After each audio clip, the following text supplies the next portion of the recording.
চারিদিকে উত্তপ্ত পরিস্থিতি। এরই মাঝে রাজিন সালে ফিরে গেলেন পুরনো স্মৃতির ধারে, যখন রোশানলের গলিত লাভা সীমানার কাঁটাতারে আটকে যেত। ময়দানে খেলোয়াড়দের মধ্যে ছিল সৌহার্দ্য।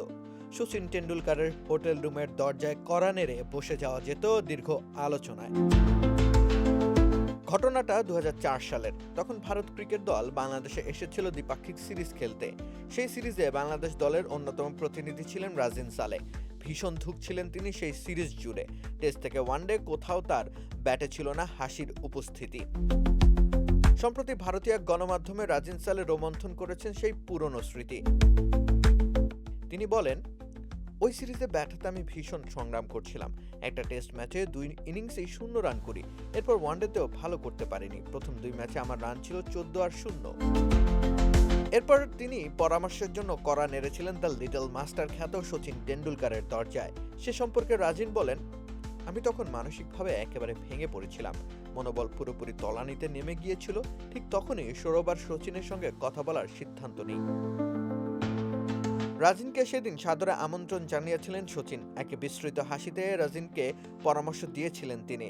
রাজিন বলেন, তৃতীয় ওয়ানডের আগে আমি সচিনের দরজায় কড়া নাড়ি। তিনি আমাকে সাদরে গ্রহণ করেন। নিজের বাজে ফর্মের কথা ওনাকে বলি, তিনি হেসে কিছু টিপস দেন। ম্যাচের আগে মানসিকভাবে কিভাবে ফিট থাকতে হয় সেটা বোঝান। আগের পারফরমেন্স মাথা থেকে মুছে ফেলতে বলেন। তিনি বলেন, আউট হয়ে মাঠ ছাড়ার সময় ওই ইনিংসটা সেখানেই ফেলে আসবে।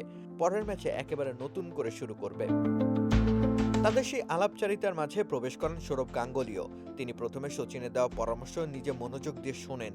এরপর তার অভিজ্ঞতার ঝুলি থেকে রাজিনকে দিয়েছিলেন পরামর্শ। সৌরভ বলেছিলেন নির্ভয়ে ব্যাট করতে।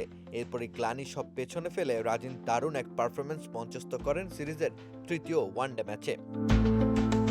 এ নিয়ে রাজিন বলেন, ঠিক সেই সময় গাঙ্গুলিও এসে প্রবেশ করেন এবং চুপচাপ বসে সচিন আমাকে কি বলছেন তা শুনতে থাকেন। এরপর গাঙ্গুলি বলেন, বীরের মতো খেলো, যোদ্ধা হও। তিনি আমাকে ক্রিজে ভয়ডরহীনভাবে ব্যাট করতে বলেন। কথাগুলো আমাকে ভীষণভাবে উজ্জীবিত করে তোলে।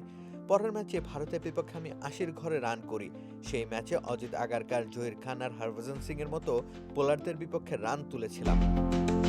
ক্রিকেট ময়দান এভাবে একসময় দূরত্ব ঘুচিয়েছে, অভিজ্ঞতার বিস্তৃতি ঘটিয়েছে, কিন্তু সময় বদলেছে।